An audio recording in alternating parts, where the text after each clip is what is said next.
Hello, everyone, and welcome to today's SCORE Fairfield County's live webinar on Unlocking the Mystery of Franchising. I'm Bob Hogan, the webinar coordinator and a business mentor here at SCORE in Fairfield County, and I'll be your host today. Our presenter today is Carolyn Torme. More about Carolyn in just a moment, but first I'd like to give you some brief information on SCORE. As many of you know, SCORE is a national organization with over 320 offices across the country and 11,000 volunteers. It was started in the mid-1960s, and it's part of the Small Business Administration of the federal government. Locally here at SCORE Fairfield County, we have over 100 volunteers with a wide range of industry, process, and subject matter expertise, and we offer 3 primary value-added services to small business owners. We offer one-on-one counseling, which could be face-to-face or by telephone, email, or Skype. We offer a range of educational workshops and webinars like the one we're doing here today. And we have extensive resources on our website, including a network of subject experts that are always at your disposal. Our next webinar is on December the 6th, when Sunil Sharma will present retirement and tax planning for small businesses. And for more details on that, please look on our website at scorefairfieldcounty.org. Some information about today's event. We will stop sharply at 1 p.m. and respect your time. The conference is being recorded, and the link to the recording and the slide materials will be available on the scorefairfieldcounty.org website within the next week or so. We're going to set aside time for questions and answers at the end of Carolyn's presentation, likely about a quarter to the hour. So if you have a question, please at any time during the webinar today, please use the chat window that you'll see on the lower left of your screen at any time during the presentation, and I will moderate the questions toward the end. Now, my pleasure to introduce our speaker.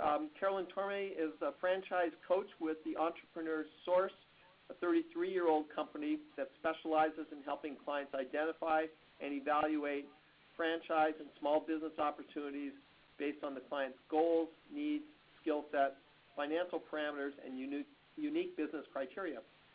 Carolyn is also a SCORE counselor and serves as a franchising subject matter expert. So now I'd like to turn it over to Carolyn. Carolyn, all yours. Thank you so much, Bob, and welcome everyone. Thank you for joining us today. That's me. I'm your presenter, and as Bob mentioned, I am an eSource coach and SCORE counselor. What we're going to talk about today, we are going to talk about the economic outlook for franchise businesses, some general information about franchising, what is it and why is it successful, how to know if you're a good candidate for franchise ownership, and franchise research, how to properly evaluate a franchise opportunity. And that's a little bit of information about us. A coaching franchise, we have about 100 offices scattered across North America, and we help people with franchise coaching, help them identify, research, and select the best business ownership opportunity for them through a step-by-step educational coaching process. So we're going to start with some economic information and trends with regard to the franchise sector. This study was done for the IFA, or International Franchise Association, by HIS Global Insight. They're an independent leading economic analysis and forecasting firm. The table you see shows the projected economic outlook for 2015. Now this is based on data that was nearly complete, so these are close to actual figures. With regard to number of establishments, employment levels, and output, and how those projections compare to data from the prior year. The analysis also categorizes franchise businesses into 10 broad business lines. Now, I know this type is a bit small. Hopefully you can see that growth rates in 2015 exceeded those for 2014. The number of establishments increased 1.6%, employment levels increased 2.9%, and output increased 5.4%. Projections for 2016 for this year were also positive. By the end of this year, the number of franchises is expected to have increased by 1.7%. Employment in the franchise sector should show growth of just over 3%, and output by 5.8%, just ahead of last year's projections. With regard to some of the specific business lines, consumer spending should show 3% growth by year-end, causing retail products and services franchises to remain strong. We should also see accelerated business spending, which would indicate a boost to business services franchises. And both the quick service and table service restaurant business lines will likely show employment as well as output growth. So we anticipate that the trend will continue and that actual figures will show improvements in the pace of growth of the franchise sector in 2016, which of course is good news for franchise businesses. Now, most of us have some familiarity with franchising, certainly as consumers, or even knowing someone who owns a franchise. However, as widespread as franchising is, most people really don't understand how it all works. Contrary to popular belief, franchising is not really an industry, but rather it's a way of doing business. Franchising is defined as a method of distributing products and services using a network of local owners operating under a shared brand. Another way of expanding a business model or brand is through corporate managed expansion, and an example of that would be Starbucks. Although part of a larger organization, franchisees are local business owners and members of the local community, which is why franchises are described as locally owned and operated. Owners or franchisees are granted the right to use a company's trademarks and business plan for a certain number of years, a specified term, which is typically about 10 years, in exchange for a franchise fee that is paid upfront and ongoing monthly royalty payments. The franchisor, in turn, provides an initial training program, ongoing support, research and development, as well as economies of scale regarding products, equipment, technology, and advertising. What are the advantages of franchising compared to operating an independent business? Certainly the ability to benefit from a proven operating system and established brand awareness. The franchisor typically has marketing and lead generation programs in place to assist their franchisees. Training and professional guidance. Franchisors provide both an initial training program as well as continuous ongoing support. And there's an additional layer of support that people don't often think about that comes through the network of other owners in the system. In franchising, territories are typically protected, so the owners are not in competition with one another, but are in most cases a valuable source of mentorship and support. There are economies of scale in terms of advertising and purchasing power, having access to trademarks and any other intellectual property. It's an efficient way to be in business for yourself, but not having to completely go it alone. The ultimate goal of the franchisor is to create a win-win situation where both the franchisee and franchisor benefit from the relationship.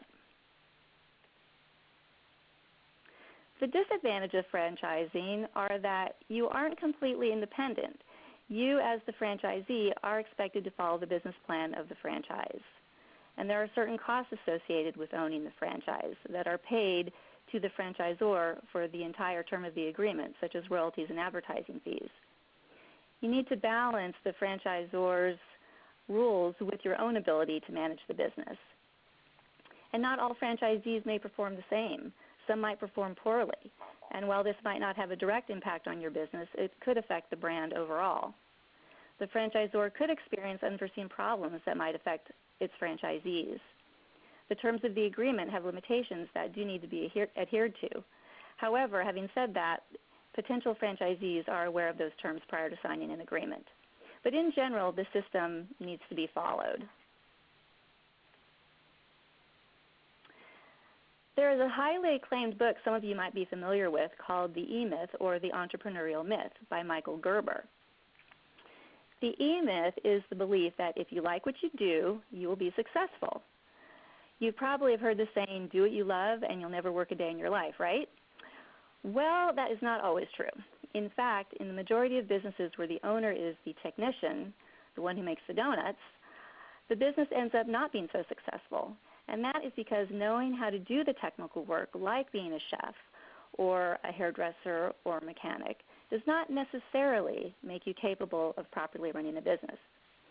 In franchise models, the owners are typically managing the business but not performing the technical work.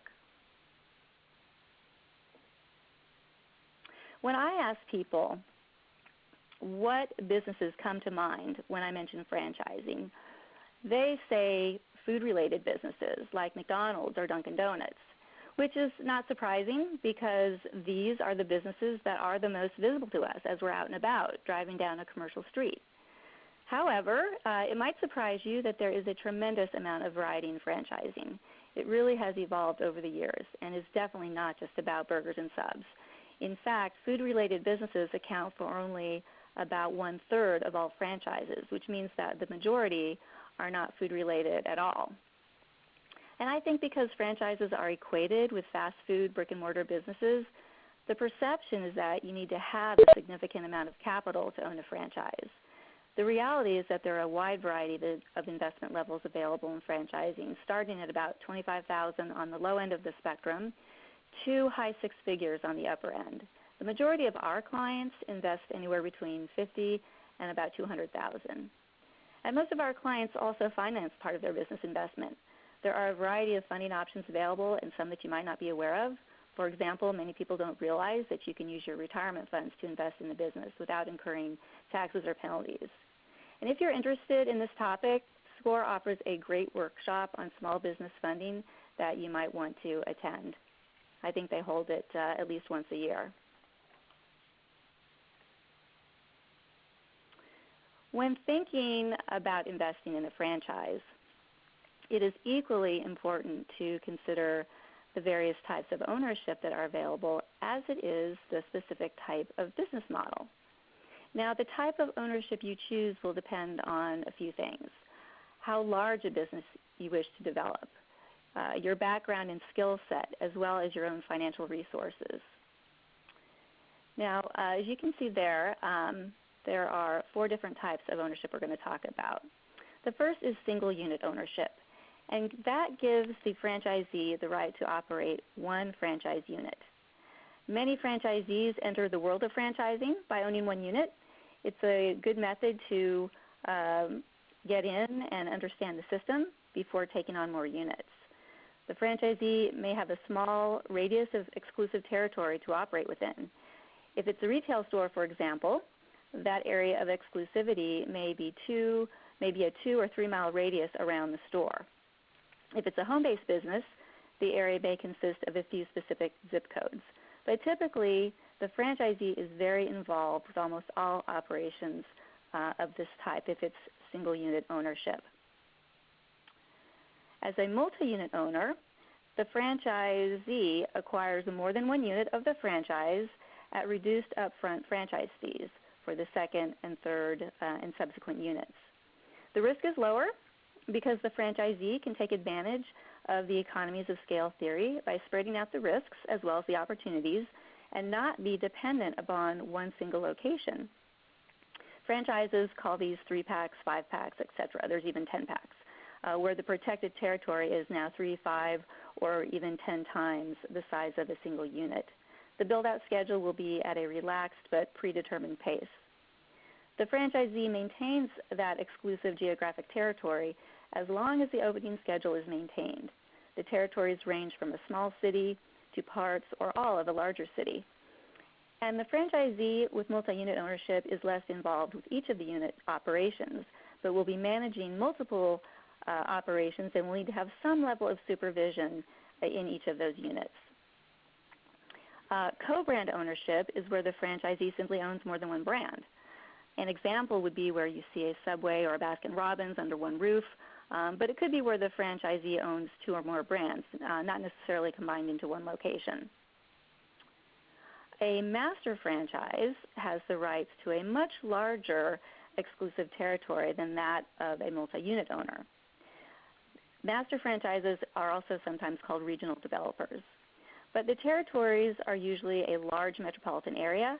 It could even be an entire state or even several states or an entire country.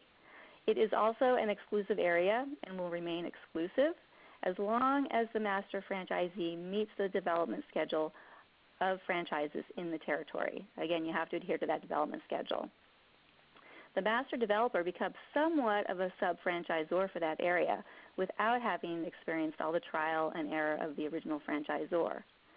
The master franchisee will usually set up and operate at least one pilot location for income and to use as a training center. And very rarely is a master franchisee hands-on in a unit franchise. They tend to spend more of their time operating like a business consultant or a coach to their franchisees to help them become more successful.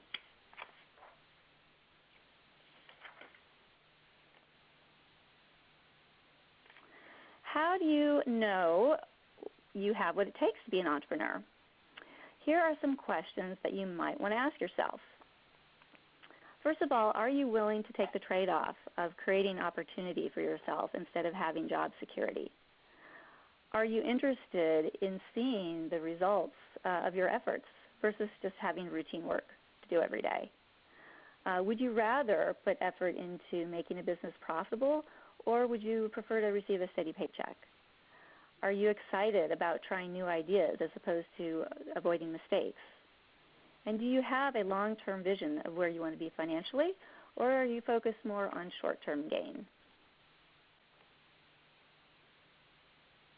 And how do you know if you're a good candidate for franchise ownership?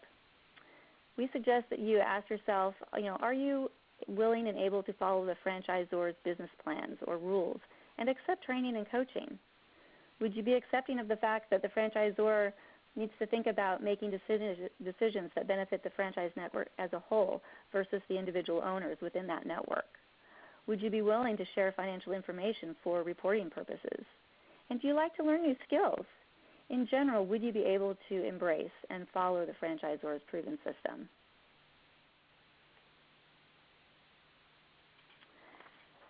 This is a question that a lot of people ask me. What is the hot franchise? What's the hot franchise for today? And I guess the response is usually a little bit disappointing for them because there really is no such thing. It really is, in franchising, one size really does not fit all. It's really all about finding the right business model and the right fit for the individual. So when considering franchise opportunities, people typically think about businesses that pertain to what they have done in the past in their career, or something that they're passionate about, a hobby or an interest, like the examples that we saw in the eMyth slide. Now, there's not necessarily anything wrong with that, but it is also important to make sure that the business will allow you to achieve your goals in the long run. The way we look at things is that a business should be a vehicle or a means to accomplishing income, lifestyle, wealth, and equity goals. So we recommend that you explore concepts outside of your comfort zone. Consider industries you might not be familiar with. Many of my clients actually find it very refreshing, whether or not they have enjoyed their career, but having the opportunity to do something brand new is often very refreshing. And since franchise companies provide training and the support structure, you don't have to have direct industry experience, but you can use a transferable skill set to experience and operate a business that's in a brand new industry. Most successful franchisees have no prior experience in that industry. Focus on understanding how the business model works and what the role of the owner is. What does the day-to-day look like for the owner?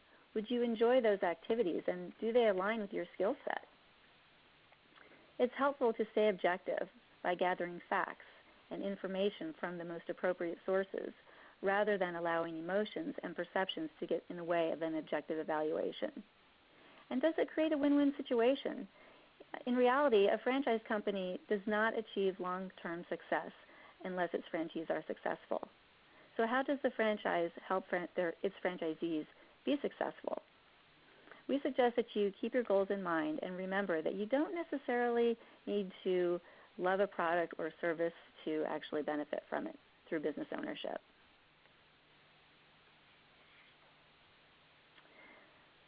What is the best way to gather facts about a franchise? How do you perform franchise research? We suggest that you start by getting an understanding of the concept and the details about the business model from the franchisor. They really are the best resource for this information, and they will teach you about the concept through having conversations, maybe attending a webinar, and providing other documentation and reading material. At some point, they will provide a copy of their FDD, or Franchise Disclosure Document. This is a very lengthy document. It is divided into items, very similar to chapters of a book.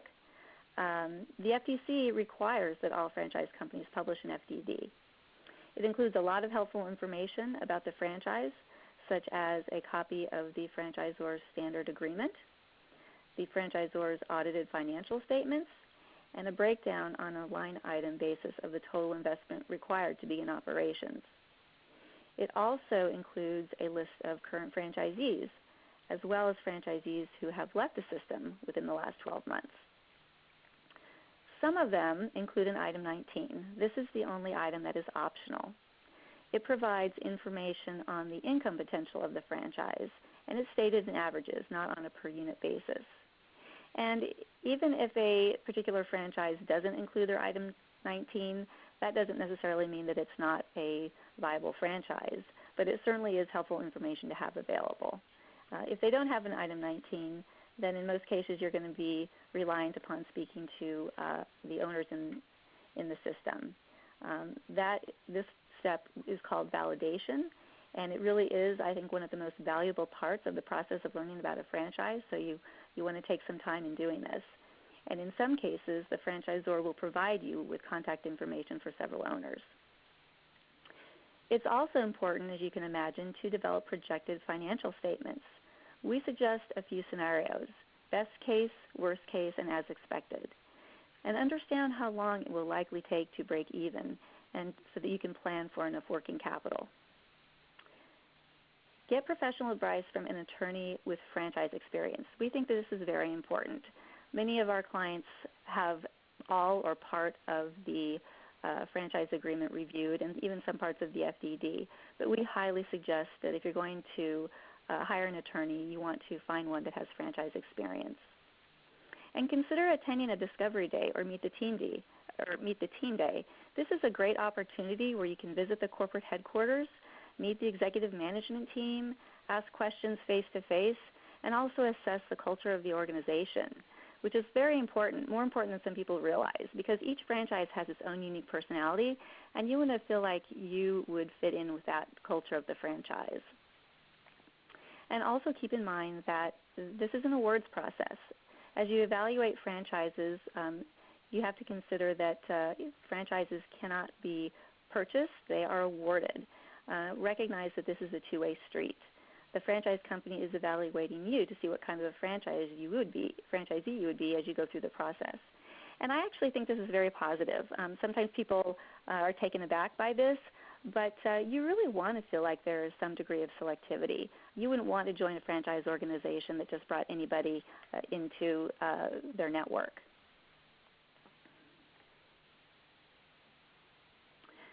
Really the most important thing to remember is to start with goals and stay objective. Complete a thorough evaluation so that you can feel confident that you have found an appropriate franchise fit. These are some examples of the typical goals that our clients have in mind when considering a business opportunity. Oftentimes they want to have more control over their destiny and their career. They're looking to have freedom and independence.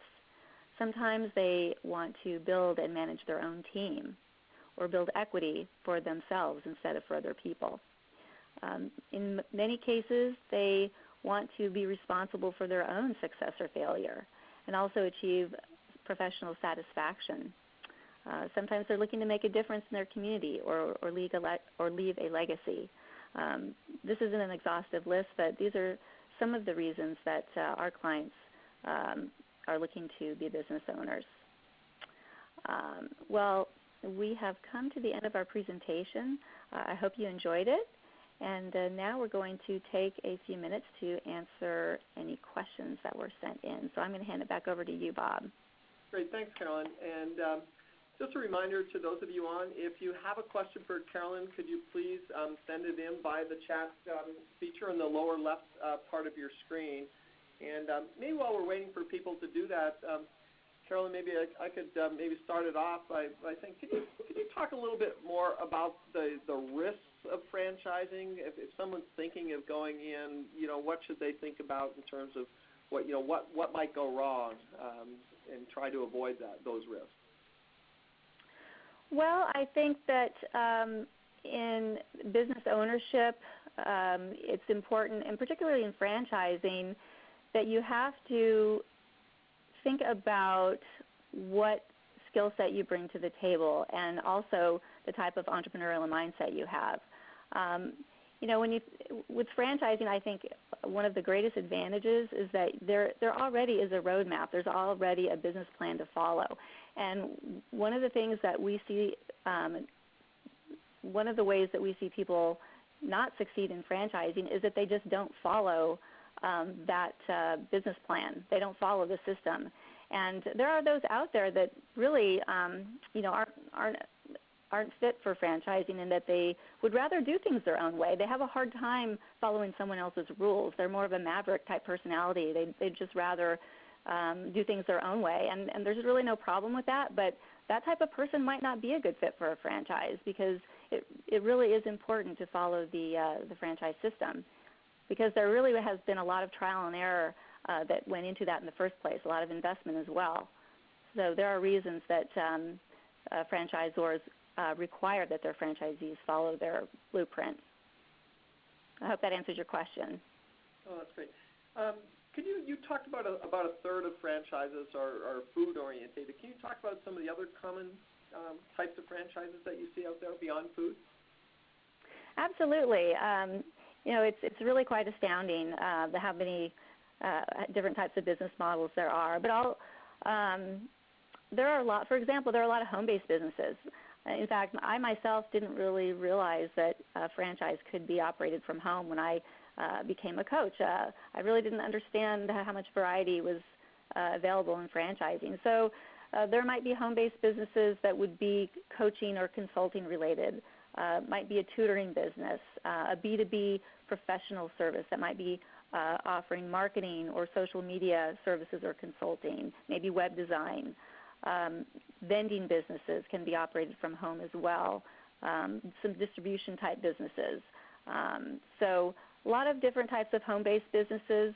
There's also a large variety of services that might be mobile in nature, where the owner is managing a team of technicians that are operating, out of vans. So they're that mobile element that might be providing some type of service, whether it's painting or inspection or cleaning or restoration. Those are common franchises. Also, there's a lot of elder care and businesses that are serving that growing demographic. Financial services type businesses, direct mail, direct marketing companies. And then you have, even though they're not food related, some lighter retail type businesses that might be offering something in a specialty food category or fitness category, light manufacturing, sign making, automotive.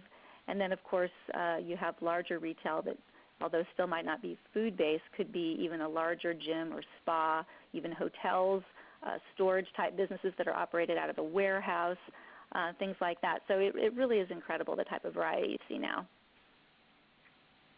That's great. Which kind of brings to mind, to me, if an individual is looking at, say, a couple of different franchise opportunities, let's say in the same area, whether it's in food or it's in the fitness franchises, what would you say the key criteria are that they should consider when choosing between a couple of different opportunities? What should they really think about the most?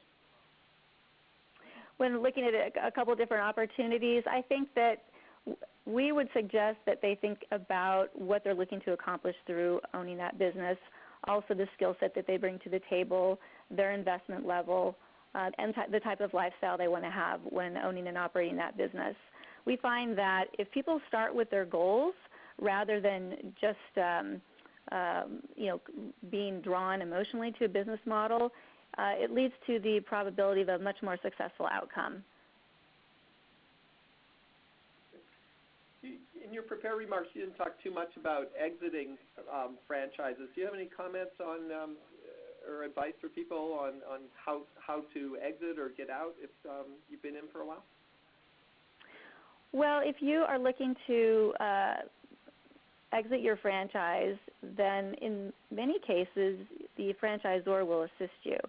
And for example, if you want to sell your business prior to the end of the term,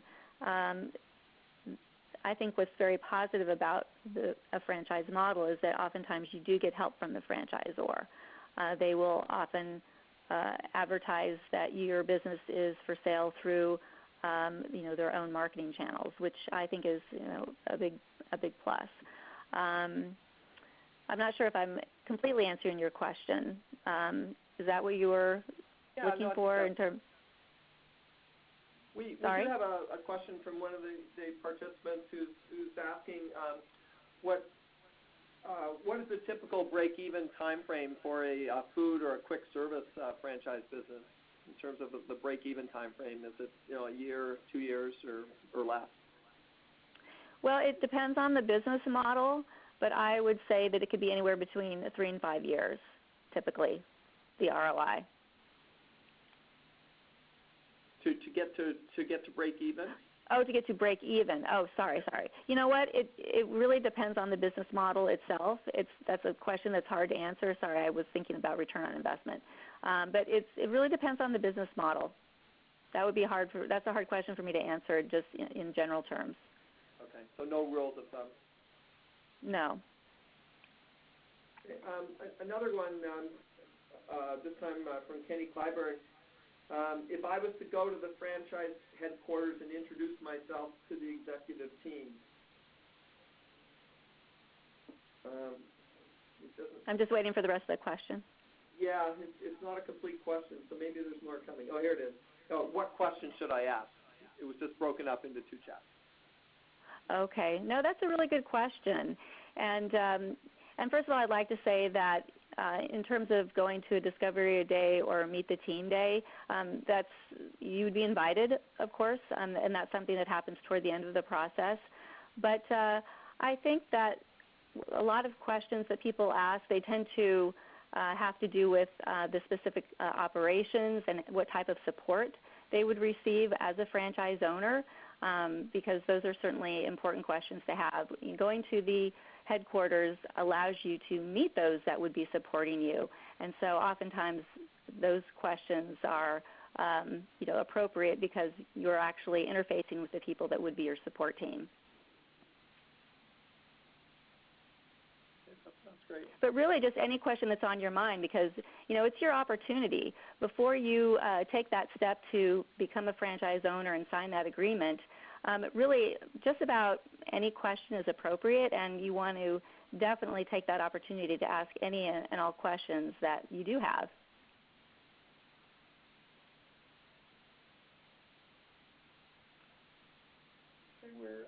We don't have any other questions coming in right now, but maybe we'll just wait, pause for a minute here, and see if there's some last questions coming in. Okay. If there's anything else that you want to go back to or elaborate on while we're waiting, Carolyn. Well, I think I'm pretty good. I'll just be happy to answer any other questions that come our way.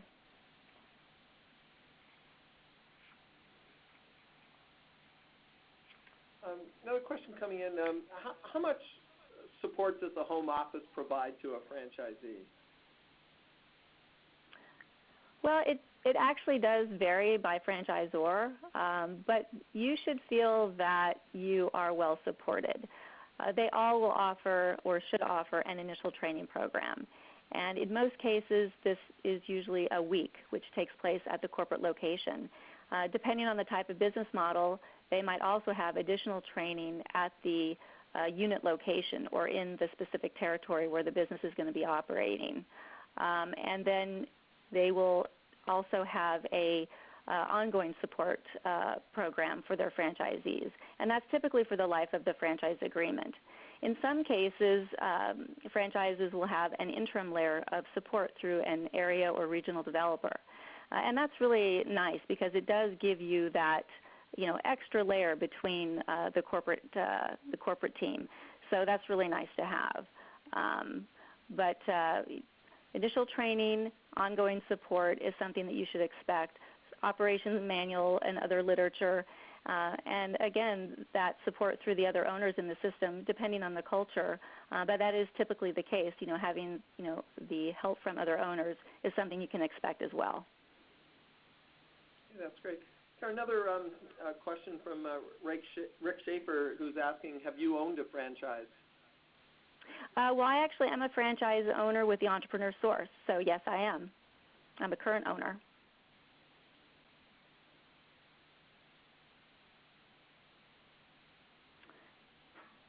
And I see another question that came in. Yeah. And what parameters, sales or otherwise, must be looked into before deciding to quit a franchise? I'm not sure I fully understand the question, but I guess I think what you're asking is, what factors should you consider if you're thinking about discontinuing with the franchise business? Yeah, I think it's quitting. It's about exiting. What should you consider if you're going to quit? Well, first of all, there's always a franchise term in agreement, so it's not open-ended. In most cases, the franchise agreement is in place for 10 years, 10 or 15 years. It depends on the franchise. But so you, as a franchisee, you're really expected to fulfill the full term of the agreement. So, you really shouldn't just quit the term of the agreement unless you're going to sell the business. I mean, if you want to engage in a resale. But there is a term. So I guess to me, that is quite a personal choice. I guess that it would depend on your own circumstances, whether or not, for whatever reason, you need to sell the business for economic or other personal reasons. In general, there aren't any specific parameters that are suggested in order, that you should leave a franchise network. Uh, another question from Kenny Clyburn. Do you have any negotiating strategies when negotiating with a franchise dealer or a franchise seller? Well, I don't have a lot of experience with resale negotiations.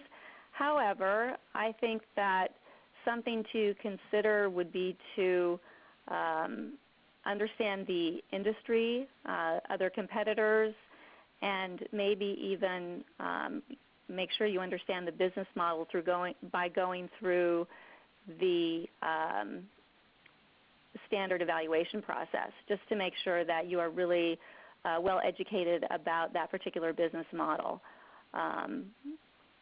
But I think that will put you in a good position to, by being very informed, would put you in a very, knowledgeable position and understanding the competition. And I would imagine that in evaluating a resale, you're also going to have access to financial information, so that will be helpful for you as well to have that information at your disposal. Just to follow on that, do most franchise agreements allow you to sell to another franchisee before the term is up, or do you need an approval or an exception in the agreement? Well, the franchisor is going to want to approve the new franchisee because, again, you are joining. The new franchisee still has to be awarded the business. So they do have to give their blessing, so to speak.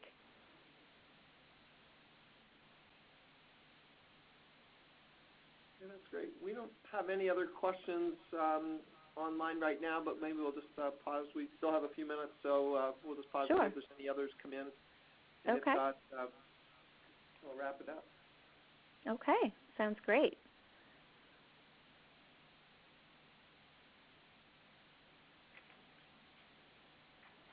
Okay. Well, I don't think I think we've exhausted the questions right now, so I think we'll wind it up here. And just want to have a reminder to everyone that SCORE, at Fairfield County, we now have 2 webinars every month, and as I mentioned at the opening, our next one is on Tuesday, December 6th, and the topic is retirement and tax planning for small businesses with Sunil Sharma presenting. So on behalf of SCORE, I'd like to thank all of you for attending today's live webinar.